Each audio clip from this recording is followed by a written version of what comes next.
Okay, so second episode of the Mod Pod. Welcome, Oliver. Introduce mo muna Hi, sarili mo. hi, this is Oliver. My name is Oliver, and one of the founder on MOD. And today we will have a podcast with Frenzo and discuss the print on demand and advantages of it uh, using our print on demand here in MOD factory.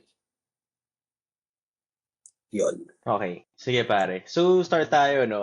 Ang question ko sa'yo is why do you think people should use print on demand versus yung traditional way of creating a clothing brand, hanap ka ng Yeah. supplier, papagawa ka ng samples, pagawa ka ng mga 30 pieces, 40 pieces. Mm. So why should people use print on demand instead? Yeah, if you will use print on demand versus the traditional way, um, number one is yung very cost efficient siya.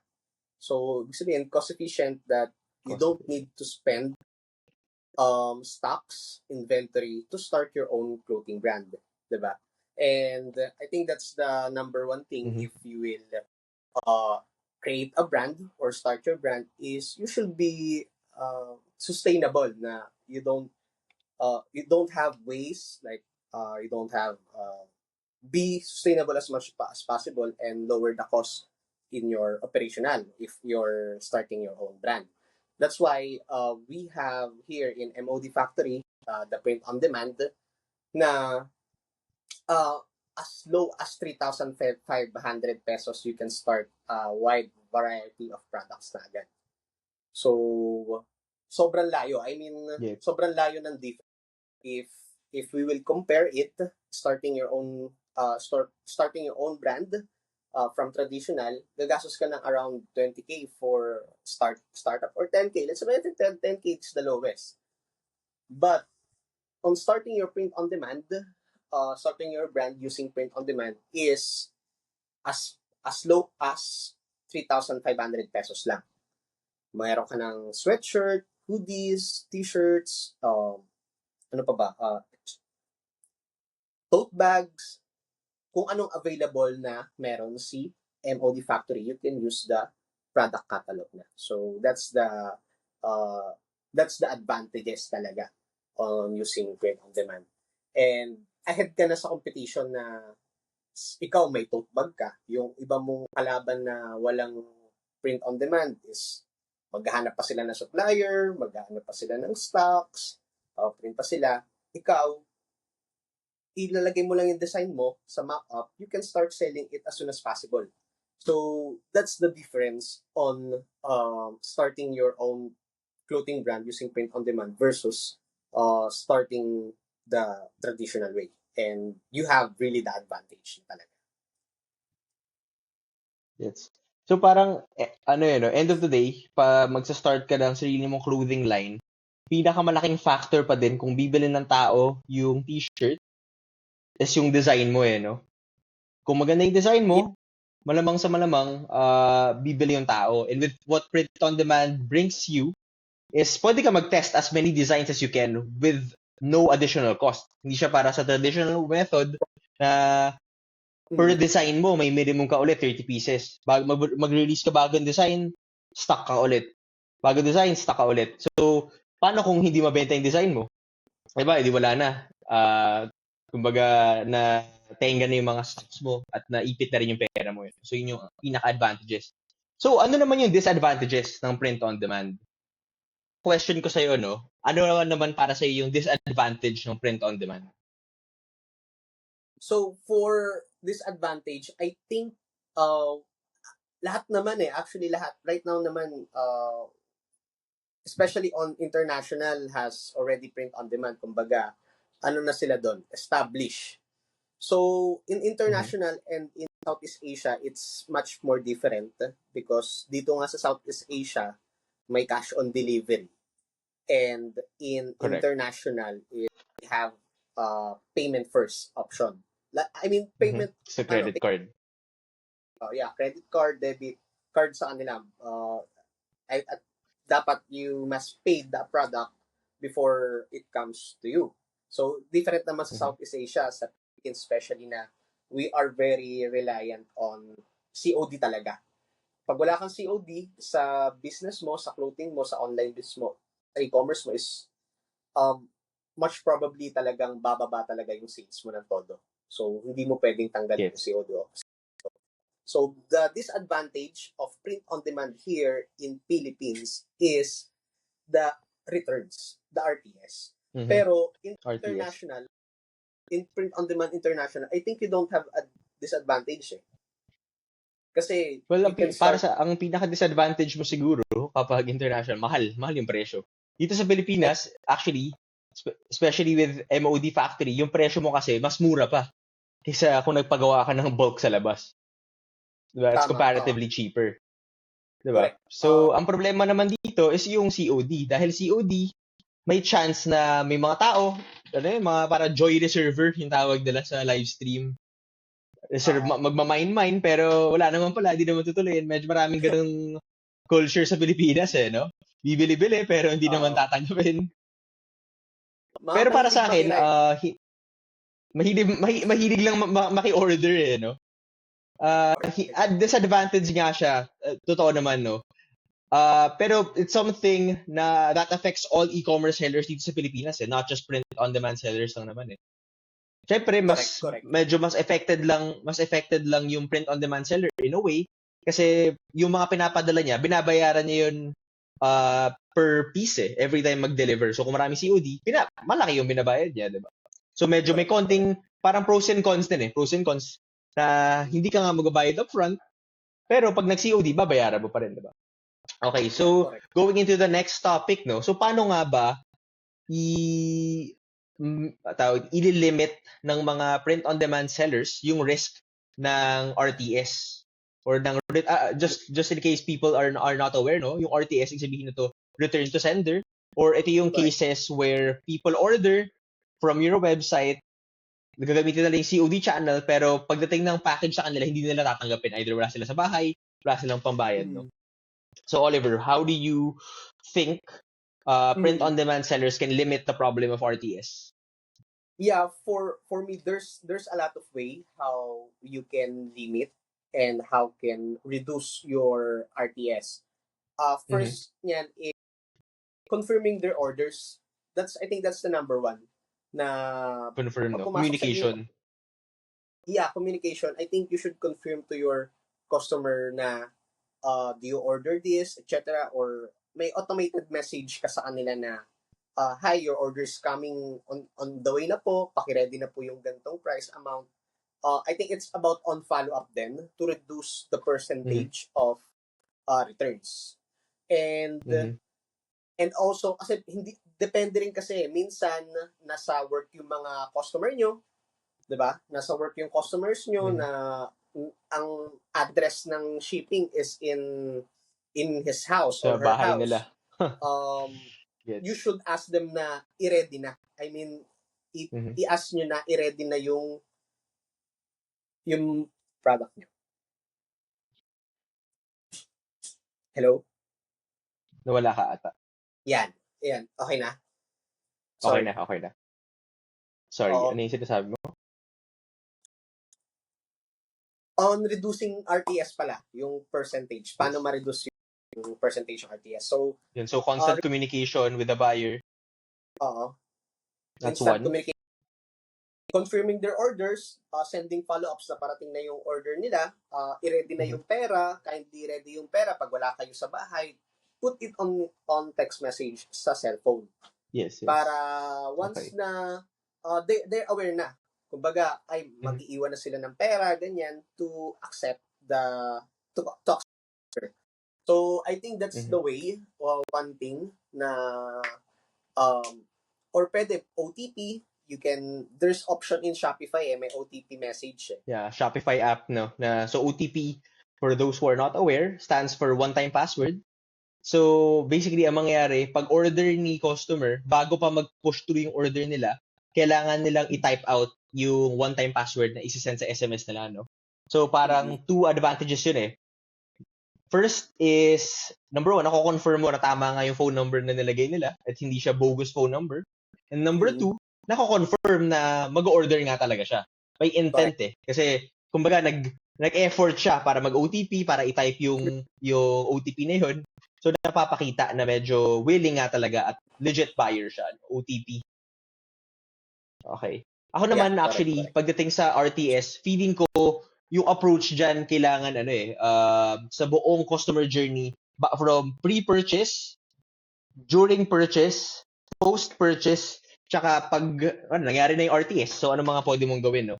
So, pagdating sa pre-purchase, number one, ano ba mga step, ano ba yung mga common reasons bakit nag-RTS? Posibleng mali yung nilalagay ni customer na details, maling address, maling barangay, maling phone number. So, ang pwede natin gawin dito is sa Shopify, pwede natin i-edit yung language sa checkout page natin para sure tayo na malalagay nila yung barangay, malalagay nila yung phone number nila sa tamang format. Another thing on top of that, no, kung medyo mas complex yung gusto yung solution, pwede rin kayo mag-download ng COD verification app sa Shopify kung saan may drop-down list na lang of uh, barangay, kung anong city, kung anong region para medyo mas mapabilis na. Although, syempre, meron ding cons yung ganun, which is nag-iiba yung checkout page na nakikita nila. Hindi siya yung traditional Shopify na traditional page. No? Pag meron kang COD verification layer. Ano pa ba? Another malaking advantage is magbigay ka ng discount kapag non-COD yung payment channel na ginagamit. So, actually, nakita ko nga si Shein, yung parang Chinese e-commerce brand. Sobrang laki nila. Yun yung ginagawa nila, especially when they were starting out. No? Meron kang, I think, 5 to 10% discount on top of the existing discounts na meron ka if you pay via credit card or any non-COD payment channel. So, something na pwede rin to gawin as a print-on-demand seller, kailangan mo lang ata mag-download ng Shopify app. I think ang recommendation natin dito is yung app na Payfy, Payfy. I think $5 ata yun per month. Tapos, yun, may makakapagbigay ka na ng discount for non-COD orders. No? So, medyo, actually, itong tip na to, hindi nga lang yan for print-on-demand sellers. Any e-commerce seller can benefit from that Shopify app. No? Okay, so yun yung para pre-purchase steps na pwede mong gawin to try and minimize yung RTS. No? During ano ba? Ano ba yung during checkout naman? I guess during checkout, make sure lang na meron kang maayos na tawag dito, order confirmation. So, pwede mong i-edit actually yung email na sinesend out ni Shopify automatically for order confirmation. Maglagay ka lang ng a little bit more details, expectations, kung gaano katagal bago dumating sila para alam ng customer no what to expect directly after nila mag-purchase. Ano pa ba? So, post-purchase naman yung sinabi mo is yun nga. Pancake. Ano yun? Sorry.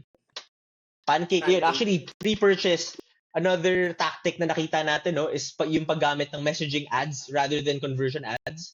Kasi pag through Messenger, specifically through Pancake, parang na-verify mo eh. Na-make sure mo na tama, na yeah. So, maganda, that's a good tactic as well to potentially reduce RTS. Yeah, parang I think nag-webinar recently si Pancake that they will be releasing the feature soon na that will allow customers to order directly through Messenger. So medyo mapapabilis yung that whole process. So hopefully lumabas na to soon. Ano yan? Sobrang mapapagaan lahat ng buhay ng mga nag-e-commerce. For sure yun. For sure.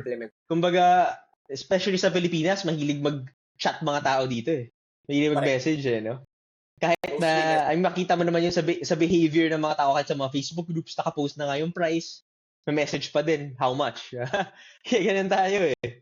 Mahilig tayo mag-interact sa mga tao eh. Ano yan? Heavy tayo sa message dito sa Pilipinas. Very heavy. Totoo yun, totoo.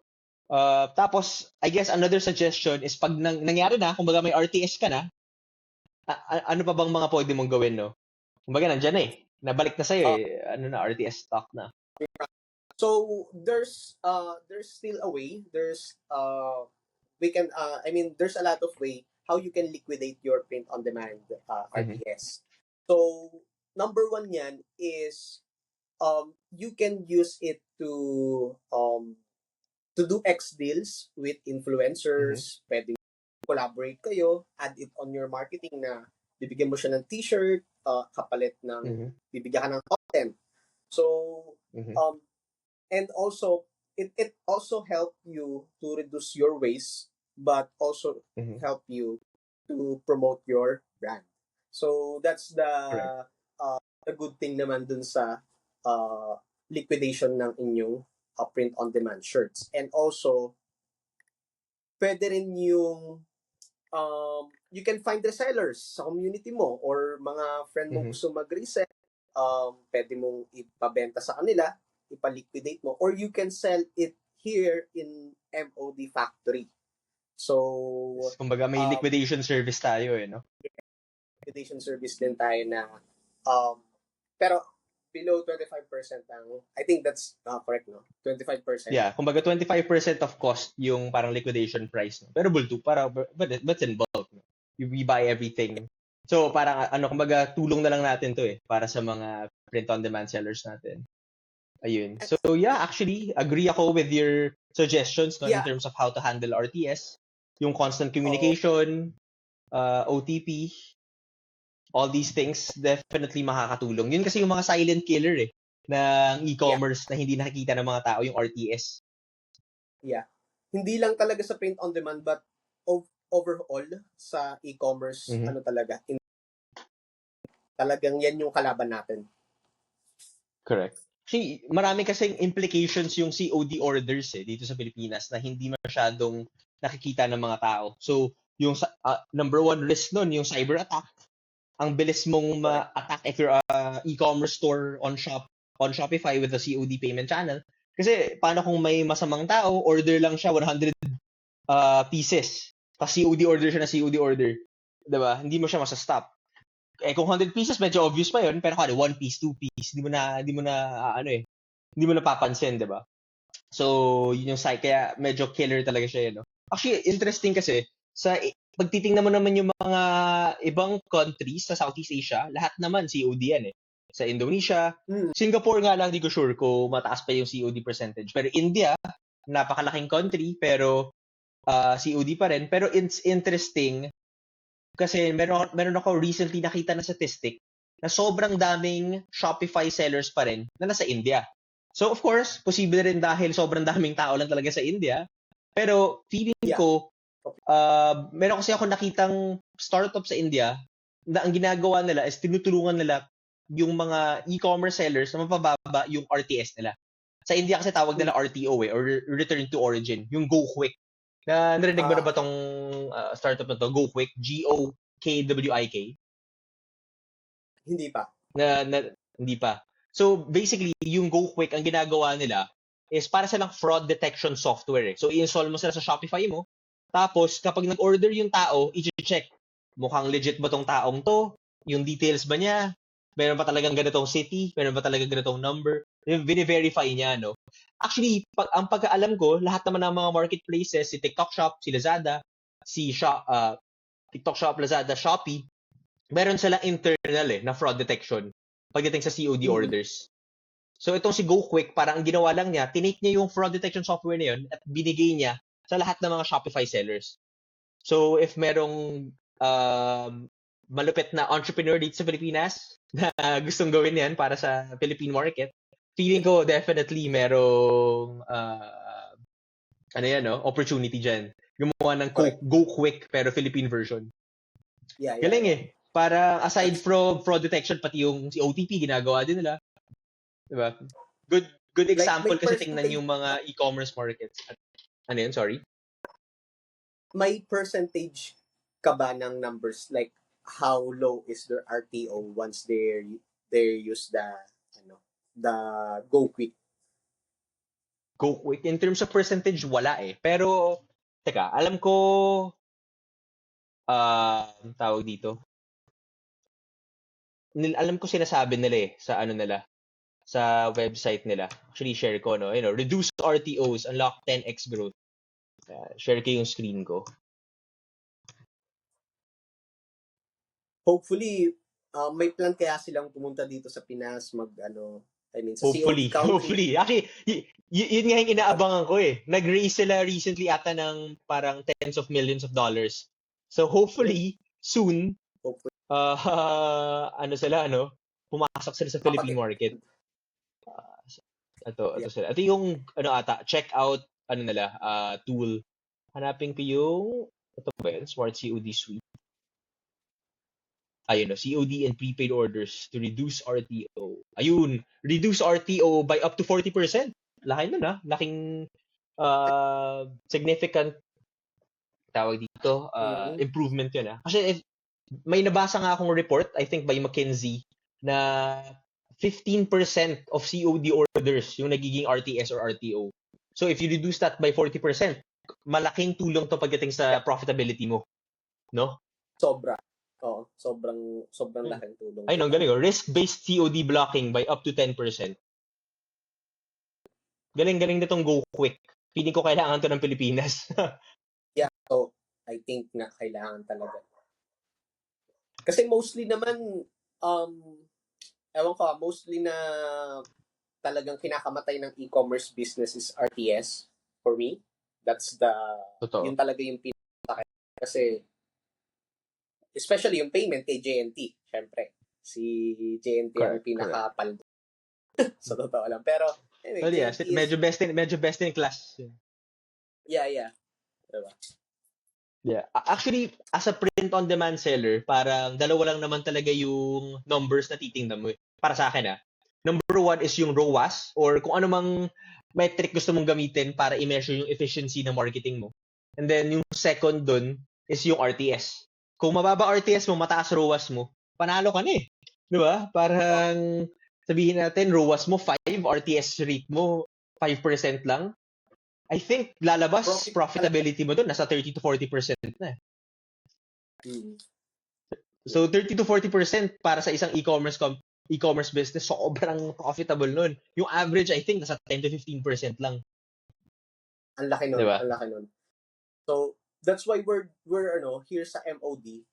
Me and friends are always finding a way how we can solve the problems sa mga ganung bagay. The e-commerce entrepreneur.